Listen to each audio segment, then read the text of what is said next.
This call is now being recorded. Ok, em português, revisão geral com questões, tá? Meus amigos, vamos aqui na primeira questão. A primeira questão, ela trata de uma questão sobre interpretação de texto, né? Até porque no enunciado ele fala, ó, com base no texto, que trata do papel do escritor José de Alencar e da futura digitalização de sua obra. Depreende-se que... Vamos lá. Pessoal, aqui uma velha questão de interpretação de texto, tá? Bom, o texto é pequeno, como o texto é pequeno, você pode dar uma lida nele rápido, tá?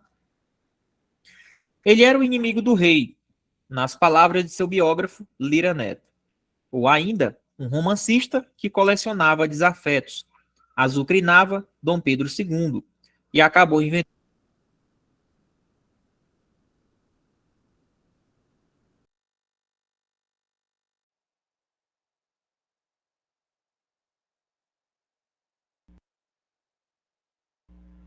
Isso é um áudio, professor.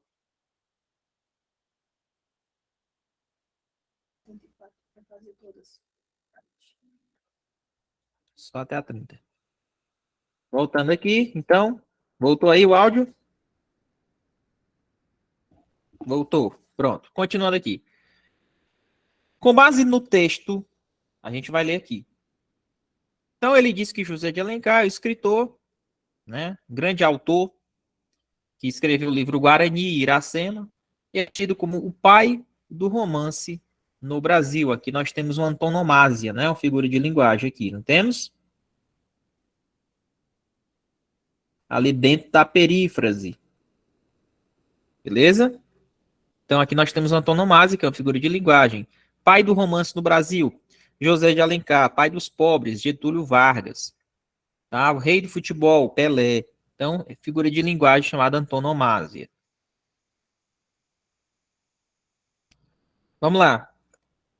Além de criar clássicos da literatura brasileira, com temas nativistas, indianistas e históricos, ele foi também folhetinista, diretor de jornal, autor de peças de teatro, advogado, deputado federal e até ministro da Justiça. Para ajudar na descoberta das múltiplas facetas desse personagem do século XIX, parte do seu acervo inédito será digitalizado, ou seja, eles vão pegar os documentos físicos e digitalizar, colocar como documentos digitais, pela importância do que foi José de Alencar. Bom, com base no texto, depreende-se. Depreende-se é aquela famosa, aquele bizu que eu dei para vocês em uma aula, que é o seguinte, ou seja, você vai ter que ler o texto e interpretar, vai ter que chegar a uma conclusão. A digitalização dos textos é importante para que os leitores possam compreender seus romances. Pessoal, vamos lá. O cara está falando que é para digitalizar o texto, para que os leitores possam compreender seus romances, é isso? Em algum momento o texto me trouxe essa informação? Em nenhum momento. Ele falou que vai digitalizar os textos pela importância, né, da obra, né, de José de Alencar, e não para que o pessoal possa compreender. O conhecido autor de O Guarani e Iracema foi importante, porque deixou uma vasta obra literária com temática atemporal. Em um momento o texto me informa isso. A divulgação das obras de José de Alencar, por meio da digitalização, demonstra sua importância para a história do Brasil imperial. Divulgação de obras de José de Alencar por meio da digitalização demonstra sua importância para a história do Brasil imperial. A digitalização dos textos de José de Alencar terá um importante papel na preservação da memória linguística e da identidade nacional. Aqui sim, a importância da digitalização é para você preservar as memórias, né? Os documentos escritos por José de Alencar. Então, esse foi o grande objetivo. Observem aqui, ó, na hora que você estiver interpretando o texto, né, você tem que prestar bastante atenção nesses detalhes. O grande romancista José de Alencar é importante porque se destacou por sua temática indianista. Bom, quando você volta aqui, ó, ele disse: ele criou clássicos da literatura brasileira como temas nativistas, indianistas e históricos, né? Romancista. Então, quando ele disse que o grande romancista José de Alencar ele é importante porque se destacou por sua temática indianista. Na verdade, ele não falou que a importância dele era por conta disso. Ele só fala no texto que ele é um romancista que escrevia romances nativistas, indianistas e históricos. Ele não disse que ele é importante por causa disso. Ele não falou isso no texto. Ou falou. Ficou meio subjetivo. Em nenhum momento no texto ele falou que a importância dele era porque ele escrevia temas indianistas. Tá? Então, é assim que você tem que interpretar um texto. Então, o gabarito da primeira letra é D. Quem acertou essa questão?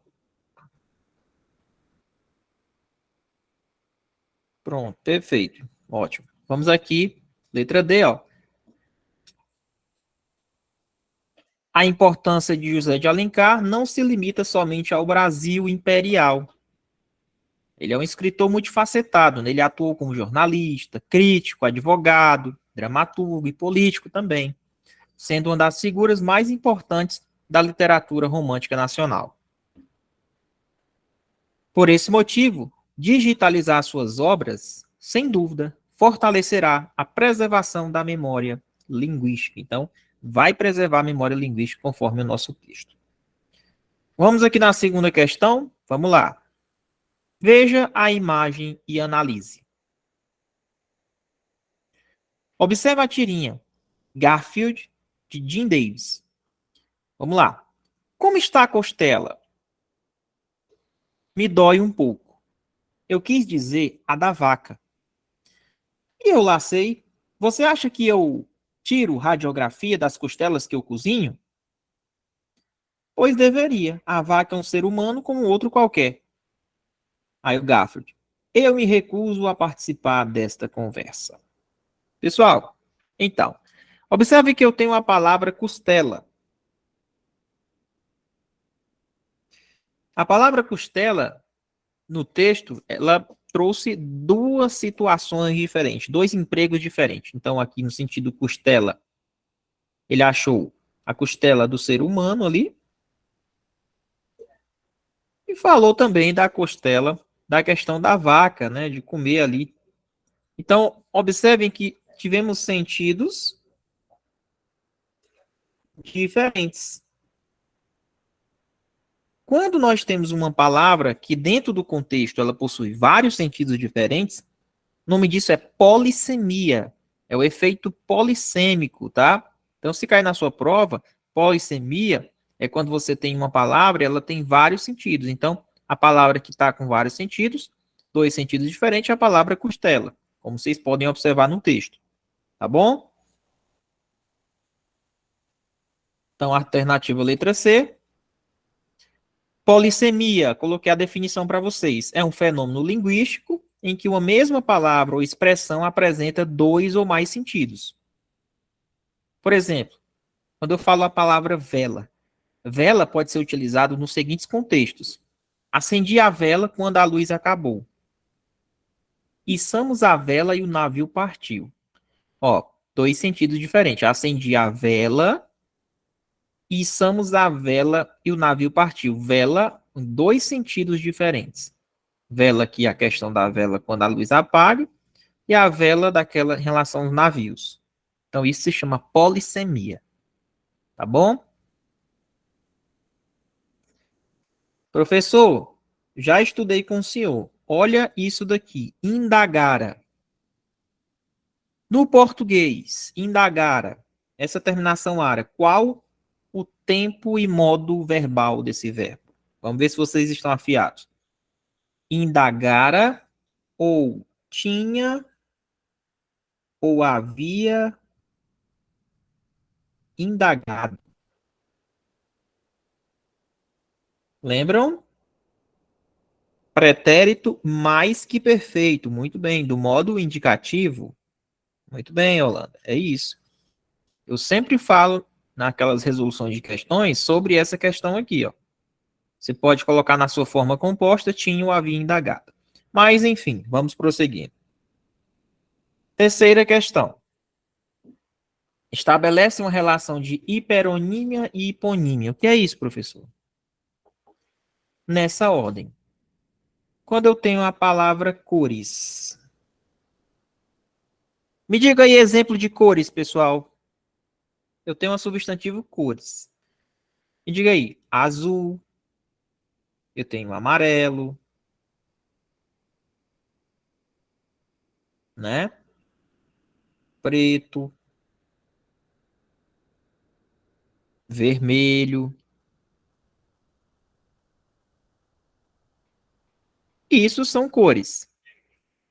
São mais especificamente as cores. A tela tá travada? Deu uma travada na tela, né?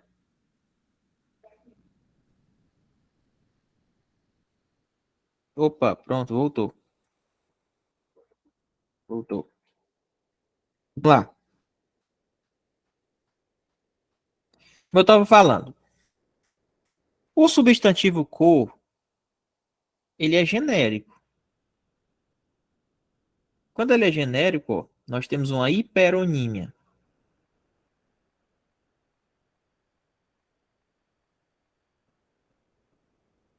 Quando você especifica quais são as cores, isso é a hiponímia.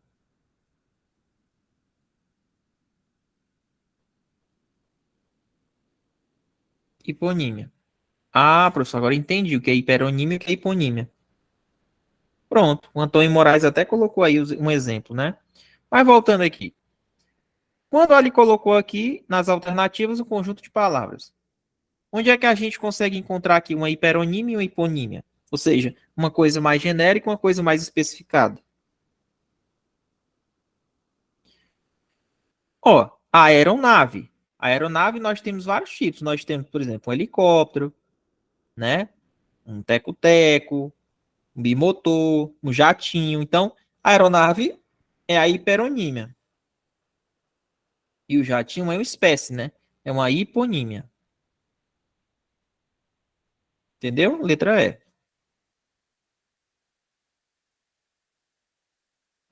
Ok. Terceira letra E. Vamos prosseguindo, pessoal. Olha, tá aqui, falei para você, eu tenho a cor, né? Azul, amarelo, vermelho. Fruta, eu tenho maçã, banana, tomate, manga. Legume, cebola, couve, alface, brócolis, você especificou, né? São os hiperônimos. Então você já sabe o que é isso daí. Pista e aeroporto? Não. Eu acho que não se enquadraria, Luana. Acho que não se enquadraria, não. Pista. Eu acho que tá mais para aeronave, no genérico, que já tinha o seu em espécie. Pista. Uma espécie de pista aeroporto? Aeroporto é uma pista? Não, aeroporto tem todo um conjunto, né, não? Ah, agora se ele falasse pista, aí eu colocasse pista de pouso, pista de alguma outra coisa. Agora, aeroporto, não. Aeroporto, não. Aí, se eu for comparar entre a C e a E, lógico que é a E, né? Estrondo e um ruído, eu acho que também não tem essa relação de hiperonímia também, não. Estrondo. Estrondo. Quais os tipos de estrondo? Não, estrondo já é uma coisa por si só. Uma explosão, estrondo. Não, pessoal, letra A também não, viu? E tá mais perto da aeronave. Vamos aqui na quarta. Assinar a única frase que se completa com a segunda forma entre parênteses. Ou seja, ele quer uma que complete com a segunda forma.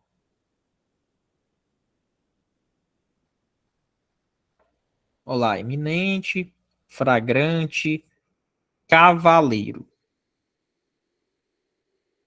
Vamos lá. Os culpados infringiram ou infligiram as leis? É infringir, né, de desobedecer. Infringiram.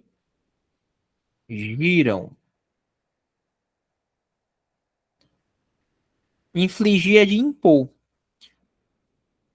O senador tem mandado ou tem mandato? Ele tem mandato. Mandado é de prisão, então é mandato. Tá? Tá correto, ó. Já nós conseguimos preencher com o segundo elemento. Não saía, pois a chuva está iminente ou iminente? Iminente. Está na iminência de acontecer. Ladrão foi apanhado em flagrante ou flagrante? Flagrante. Fragrante é de fragrância. Os requintes de educação caracterizam um perfeito cavalheiro ou cavaleiro? Cavalheiro, né? Porque educação, um homem cavalheiro, né? Cavaleiro é de cavalo, não.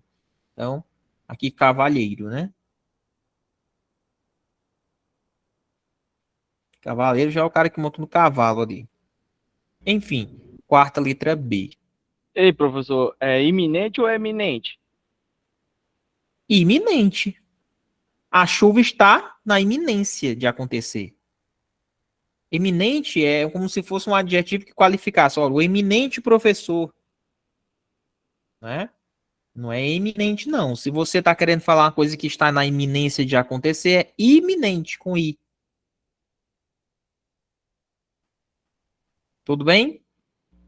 Tudo bem, é porque o senhor marcou de amarelo lá, eminente. Não, não. Eu marquei o de amarelo só a segunda forma, só para eu analisar qual dessas aqui que eu marquei seria a resposta. Ah, tudo bem, desculpa aí. Pronto, tá bom?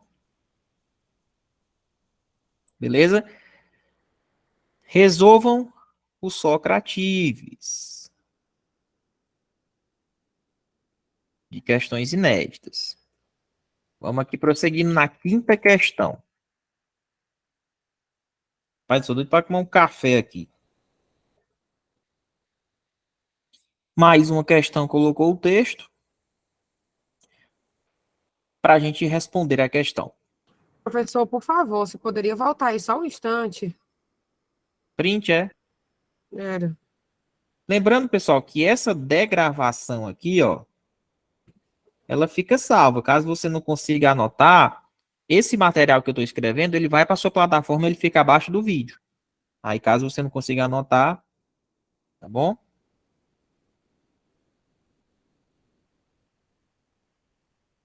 Ele fica abaixo do que, professor? Abaixo do vídeo. Quando você entra na plataforma, tem lá a sua videoaula, aí abaixo do vídeo tem o quê? Tem o material para você imprimir e assistir a videoaula, e ao lado tem a degravação. O que é a degravação? É o material o slide que eu risquei. Ele fica também na sua plataforma. Às vezes você quer anotar alguma coisa. Entendeu? É isso. Vamos prosseguir, então. Quinta questão. Vocês vão pegando os macetes aí com o tempo. Vamos lá. Leia o texto para responder a questão.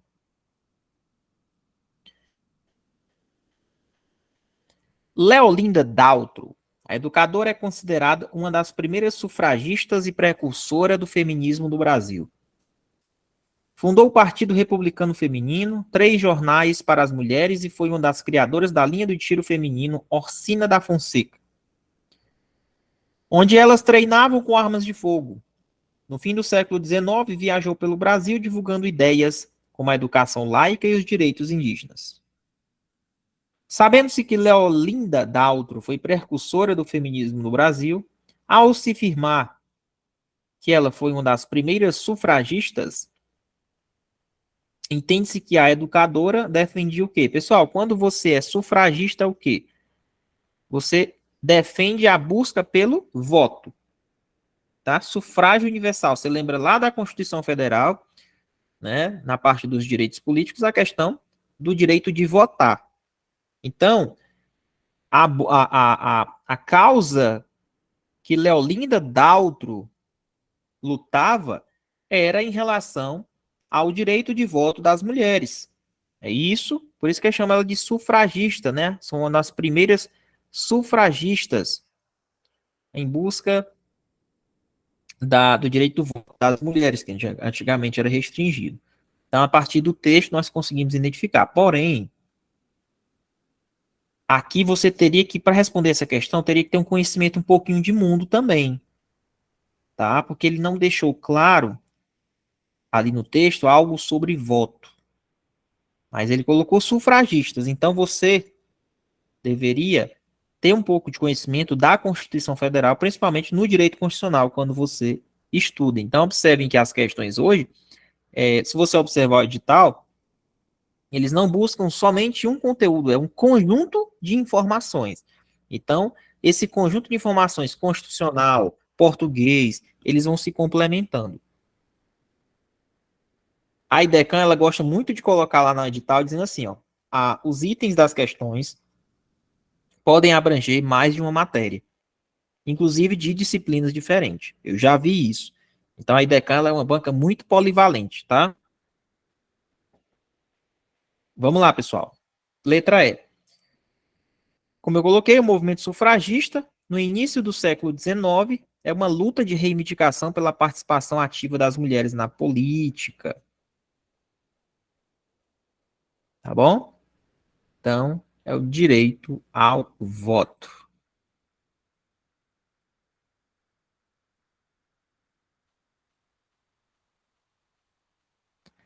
Vamos à sexta. Considere o trecho. Salvo em casos de suspeita de fraude, falsidade, má-fé, análise que deve ser feita pelo oficial de registro, os solicitantes não têm a necessidade de explicar sua motivação.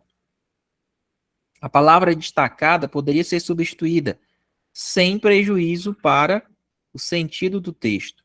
Pessoal, a palavra destacada é salvo. Quando eu digo salvo em casos de suspeita, exceto, é uma exceção. Então, aqui, questões que envolvem sinônimos, né?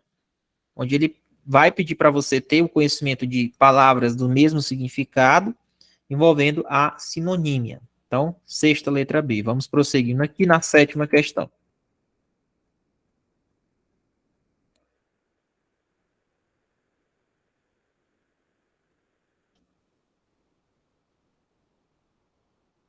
Em 1986, a gaúcha Daisy Nunes, que foi a primeira negra a se eleger Miss Brasil. Quem conhece a gaúcha Daisy Nunes? Em 1986. Primeira negra a se eleger Miss Brasil. Ficou em sexto lugar na classificação geral. Ainda assim, a estupidez humana faz com que, vez ou outra, surjam manifestações preconceituosas, como a de um site brasileiro, que às vésperas da competição e se valendo do anonimato de quem o criou, emitiu opiniões do tipo: como alguém consegue achar uma preta bonita? Pessoal, vamos lá. O uso da expressão ainda assim, presente nesse texto, tem como finalidade. Ele colocou ainda assim, ó. Aqui, ó.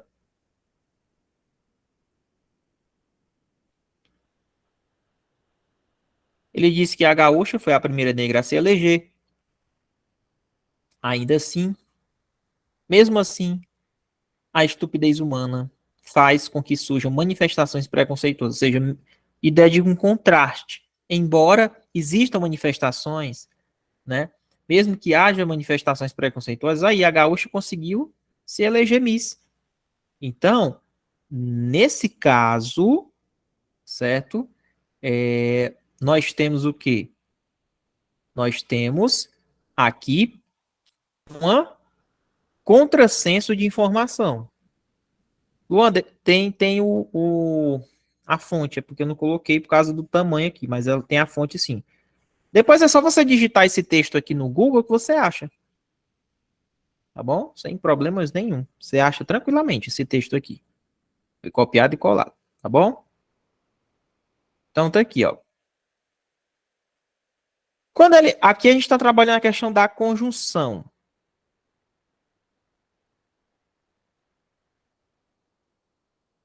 Vamos lá. É, bem polêmico, né? Comprovar, aliás, criticar o teor das informações fatuais até ali veiculadas. Aqui, quando ele colocar ainda assim, será que ele vai colocar...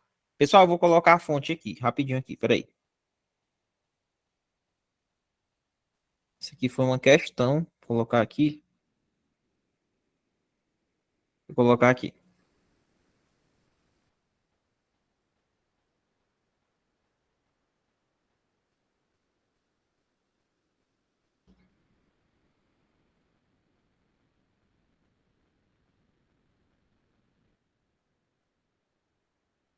Vou colocar aqui.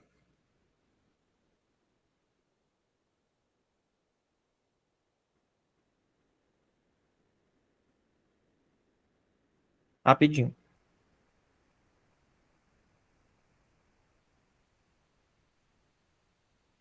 Achei.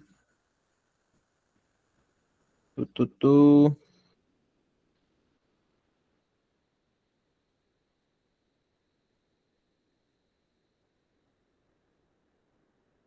Deixa eu ver se eu acho aqui rapidinho.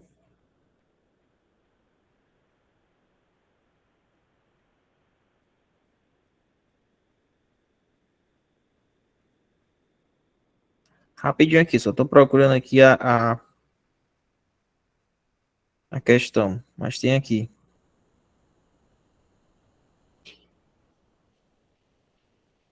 Achei. Achei aqui.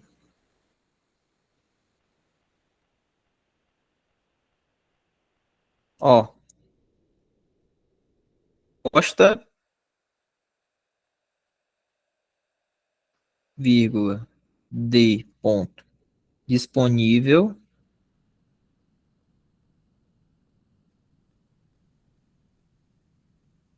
em o globo.com.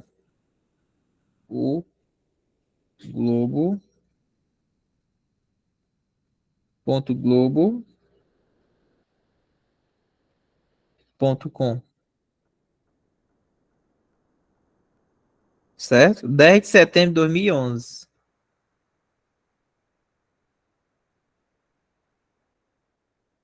Foi uma... Inclusive foi de uma questão de concurso do Enem em 2014. Certo? É um texto aqui, do próprio jornal. Aí ele pegou o texto do jornal e colocou em forma de questão. Beleza? Vamos lá. Isso, a Jade já colocou aqui. Vamos lá. Muito bem. Vamos lá. Isso, mas eu coloquei aqui, Luan. Já está respondido aqui, tá bom? Você tem razão. É isso aqui. É só o texto aqui. Inclusive, essa situação aqui é crime, tá bom? Essa situação você sabe que é crime. Então, é um texto que está sendo analisado, onde gerou repúdia, né, por conta dessa situação. E ele está tratando que mesmo essa situação, as pessoas ainda são racistas, né? Então, é uma coisa que tem que acabar, tá bom? Então, ele colocou aqui um texto, ele colocou a conjunção, tá bom? Vamos lá. O uso da expressão ainda assim, presente nesse texto, tem como finalidade. Bom, quando ele colocou ainda assim, passou uma ideia de quê? Contrassenso. O que seria essa ideia de contrassenso? Ou seja, uma ideia de contraste. Mesmo ela ganhando, né, a se eleger Miss Brasil, ainda existe manifestações preconceituosas, né, de um site brasileiro, que às vésperas da competição fez isso. Tá bom?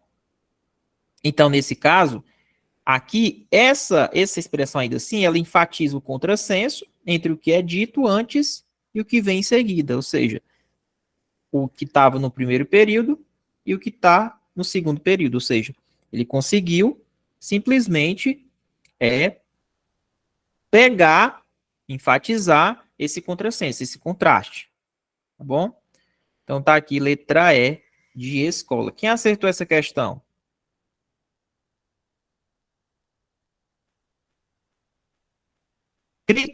Criticar não. Essa conjunção ainda assim, você poderia dizer, olha, mesmo que a estupidez humana, né, faça com que surjam manifestações preconceituosas, fulano ainda conseguiu se eleger, né? Ela conseguiu se eleger, porém, existe o quê? Manifestações preconceituosas. Ou seja, é a ideia de uma oposição, de contraste. Então, nesse caso, beleza? Aqui ele está enfatizando o contrassenso entre o que é dito, com essa expressão. Então, letra E. Vamos lá.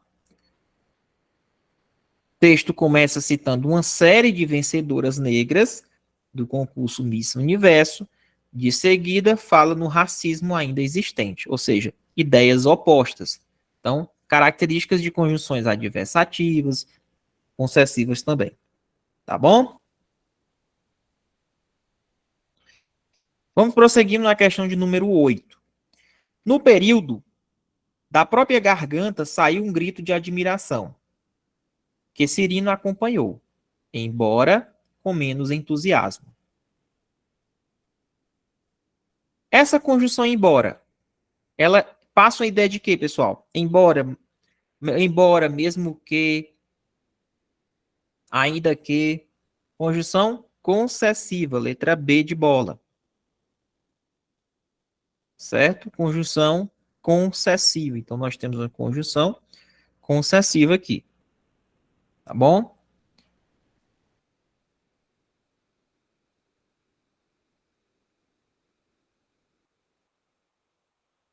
Letra B, como eu coloquei para vocês aqui, ó. A conjunção embora traz uma ideia de oposição entre as orações relacionadas. Isso porque concessão é sinônimo de permissão, como eu coloquei para vocês, né? Por exemplo, o professor traz exemplo de conjunções concessivas, como a gente já colocou, mesmo que,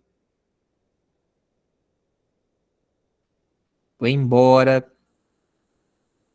né? Embora não estudasse, consegui passar na prova, mesmo que não estudasse, consegui lograr bons resultados na prova, mesmo que, embora, ainda que também. Todas são conjunções concessivas, tá?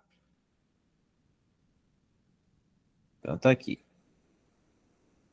Vamos prosseguindo aqui, ó. Ele colocou aqui outros exemplos de conjunções. Por exemplo, exemplo de conjunções explicativas. Pois, porquanto e porquê. Exemplos de conjunções comparativas, como, do que. Ou seja, ele é mais bonito do que ela. Não, ele trabalhava como ele. Então, conjunções comparativas. Conjunções que trazem ideia de modo, né? Assim como, tal qual. São as conjunções modais, né? Conjunções que trazem ideia de consequência. Por isso, portanto. Na verdade, por isso, portanto, não, né? É ideia de conclusão aqui, né?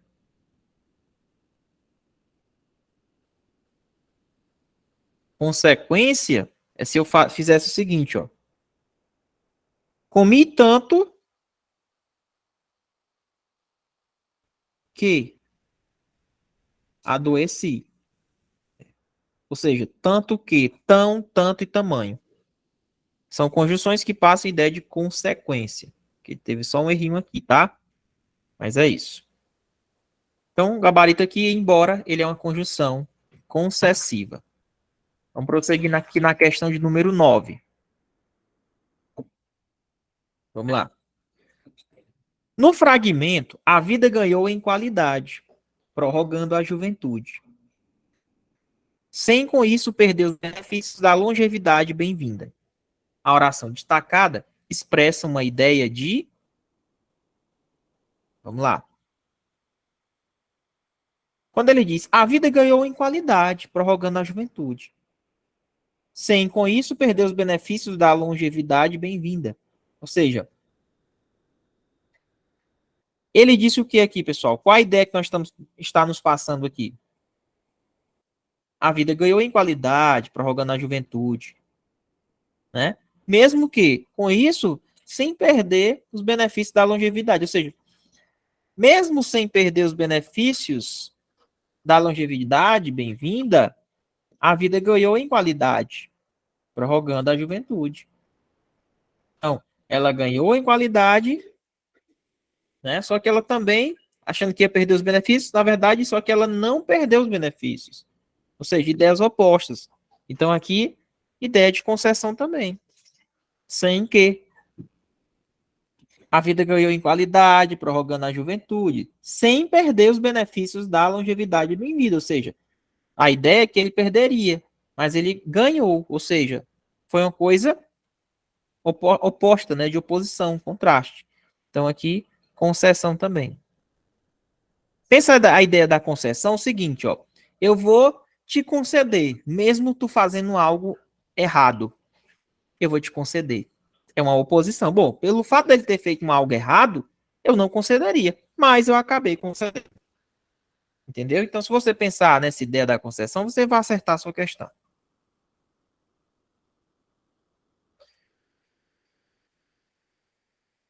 Vamos prosseguir. Professor, aí não Oi. ficaria, não daria para ser uma condição, mesmo assim, de que dá a ideia de uma condição, não? A vida ganhou em qualidade, prorrogando a juventude. Contanto que. Não, eu acho que a ideia não é de, ó, eu acho que a ideia não é de condição, não. Porque quando eu falo, bom, ele ganhou em qualidade, prorrogando a juventude. Ah, mas por conta disso ele perderia os benefícios da longevidade. Porque ele prorrogou a juventude. Na verdade, ele não perdeu. Porque ele disse, ó, a vida ganhou em qualidade, prorrogou a juventude, sem perder os benefícios da longevidade. Né? Então é isso. Embora ele perdesse os benefícios da longevidade, ele ganhou em qualidade, prorrogando a juventude. É isso, a ideia de concessiva. Não dá para colocar uma ideia de condição aí, não. Fica sem lógico o texto. Tá bom?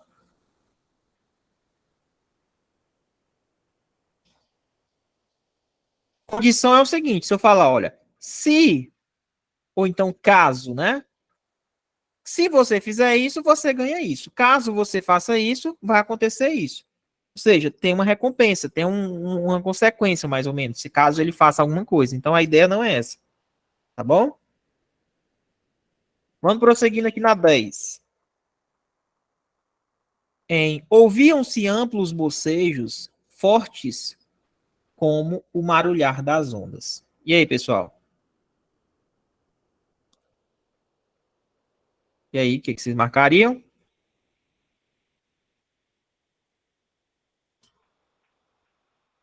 Esse como aqui, qual a ideia que ele passa? Ouviam-se amplos bocejos, fortes como o marulhar das ondas. Está fazendo o quê? Uma comparação, né? Era forte como as ondas. Então, aqui, letra A. Beleza? Vamos prosseguindo aqui. Outros exemplos, né? Assim como, tal qual. Ou seja, era forte, assim como o marulhar das ondas. Ele era forte, tal qual o marulhar das ondas. Então, dando uma ideia de comparação. Pessoal, fim da transmissão no YouTube. A partir de agora, né, nós ficaremos somente com os alunos exclusivos aí do curso. Então, aulas no YouTube são publicadas apenas com 30% a 50% do conteúdo. Já digo, deixa o like, né, o comentário no vídeo, se inscreve no canal para você receber os próximos vídeos. Então, o link de todos os cursos do Vetorial está aí na descrição do vídeo, tá? E as demais informações. Então, conheça o Instagram do curso aí, Vetorial Concurso, tá bom?